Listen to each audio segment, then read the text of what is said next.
Our next item is Santa Clara County Office of Registrar of Voter. Or is it Santa Clara Registrar of Voter? Is that really the full title? Registrar of Voter, Yeah, yeah. redundant. Okay. Yes. Okay, so my name is Jose, it's not Natalie. Natalie is out sick, so I'm a last minute substitution. I really only have three things that I want to share with you.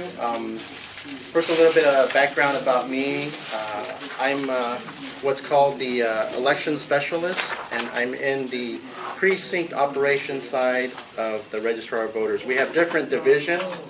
Probably the one that people are most familiar with are the candidate services. That's the group that works with a lot of the individuals that are running for office, the paperwork that they need to fill out, and etc. So that's the candidate service side of it. There's the voter registration side of it, making sure that people are registered, renewing registration if they relocated, their address is different, the name is misspelled, so forth. And our division is precinct operations, which is the division that really puts the election in place. We do a lot of community outreach. We go to a lot of festivals, resource fairs.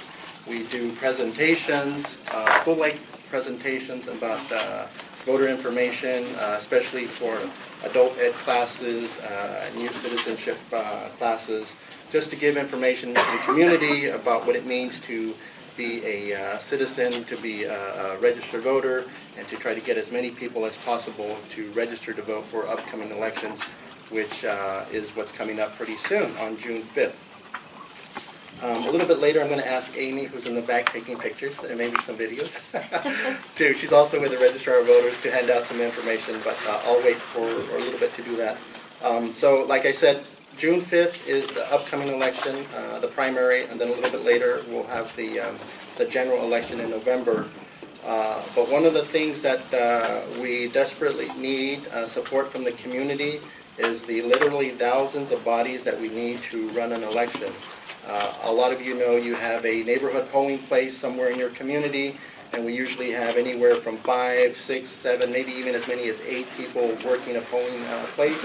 And so we need to recruit literally about 5,000 to 6,000 people to run an election in this county. So we want to reach out to community groups. That's why we do a lot of outreach to try to get the information out there that we need volunteers. And we say volunteers, but it's actually a paid stipend position. You do get paid to help out during the day of the election. You get trained.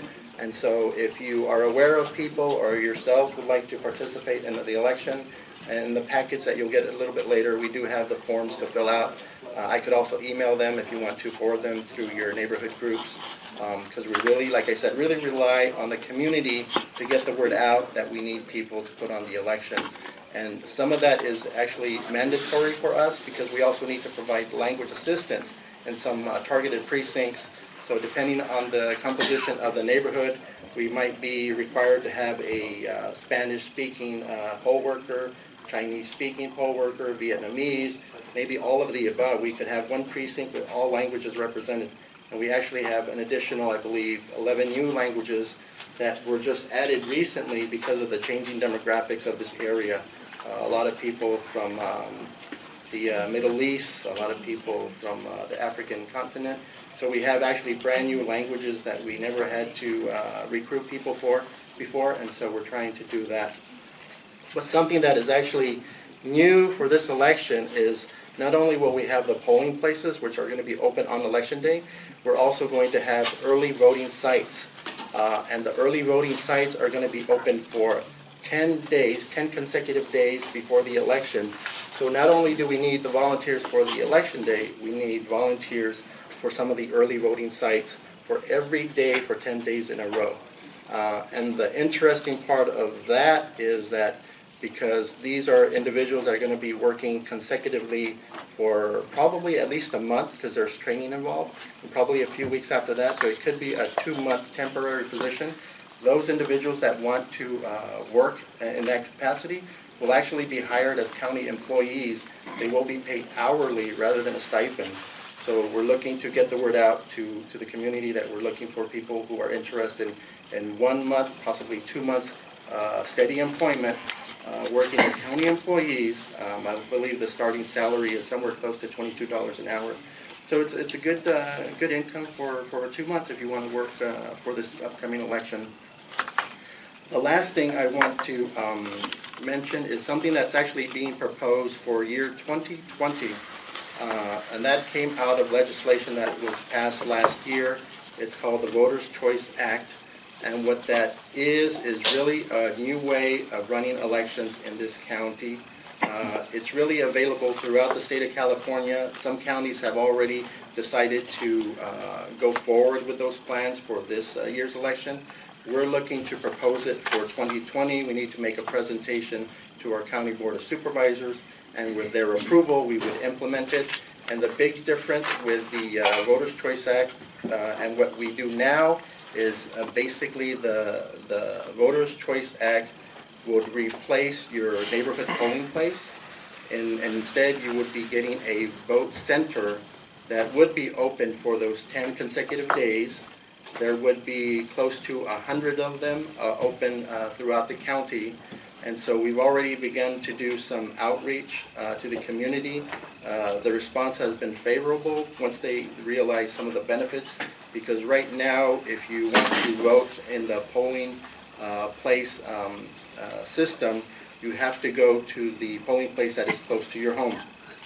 You can't drive down to Mountain View when you live in San Jose and expect to vote in Mountain View unless it's a provisional ballot. So what we want to do is create these vote centers where it doesn't matter where you live. If you live in Gilroy but you work in Palo Alto, you can vote in Palo Alto. If you're out shopping, in Eastridge but you live in West San Jose, you can vote in Eastridge if there's a vote center there. So it doesn't matter where you live, you can vote anywhere in the county, in any vote centers. If you're new to the area and you want to register, you can actually register that same day and vote that same day. So we're trying to remove all the obstacles to getting the community engaged and voting, and so we're looking at vote centers as a way to do that. And again, it will also require us to hire basically new county employees, because they're going to be working all that time preparing for the vote centers, working every day at the vote center, and working probably a few weeks after as well.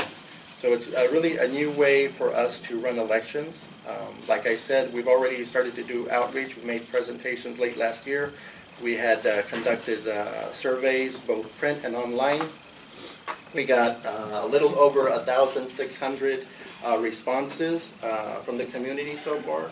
We were at various community events, resource fairs, and approximately 75% of the community favors a vote center because they would find it beneficial, convenient for them to vote at any time of the day, any day up to and including election day.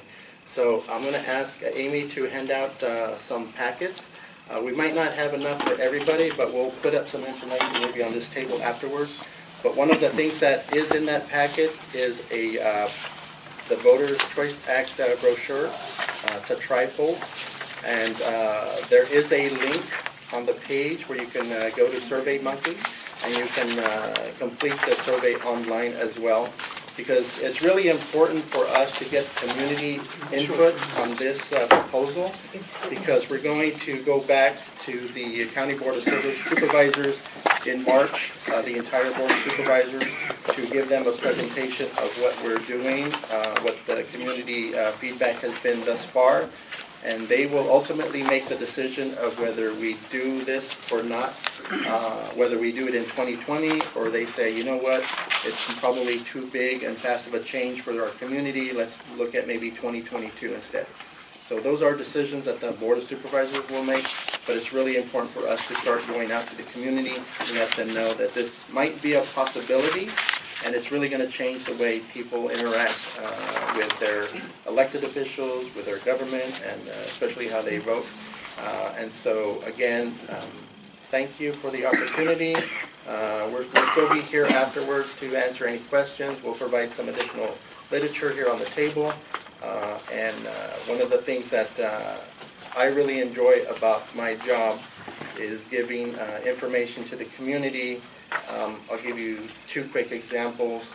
I went to a presentation for an adult education class last year, and after the presentation, one of the individuals, a man probably in his mid-40s, wanted to speak to me privately, and we did, and he said, you know what, I've been incarcerated for the past 2 decades. I don't even know if I can vote anymore. And I was able to share with him that, yes, now he can actually do that. So he was very happy to hear that he can kind of rejoin the community and be an active registered voter again. So that was one of the things that really made my day and really speaks to why I'm out here, educating the community on their rights as voters. So thank you very much. Thank you. I have a question. Do you have the information about this month or two of solid work for which you need people? Is that in the packet? Yeah, there's a link on here, but I can also forward it to Tamika and send it out to everybody. Yes, please do. Sure. The early voting, are the hours going to be just like regular election day, 7 to 8, or? For the early voting sites for June, I believe they're going to be 8 to 5, is that right? 10 to 6. 10 to 6, okay, Yes. yeah. Different libraries. Yeah. I think 5 or 6 libraries. Yeah, I believe we have 5 sites right now. We're looking to add at least one more, maybe another one. So the hours would be 10 to 6, but they would be open, like I said, every single day, 10 days before the election. That way people have the opportunity, if they're planning trips on election day, they can vote beforehand. So, anything else? And for the vote centers, did you say it's only in California? Correct. That was passed by the California Sacramento legislature. So for example, I've worked like 8 elections or something like that as a volunteer. Once I had someone from Nevada who was in town doing a delivery or something and wanted to vote, and it was a presidential election.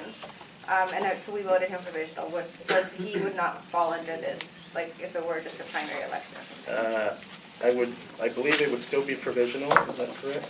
They can only, that's only for Santa Clara Yeah. County. That's for each county. Yeah. Because the counties that are implementing it this year is Sacramento, San Mateo, Napa, I can't remember the other one. Is it but Nevada County? I think that's it. Not the state, the county, Yeah, Nevada.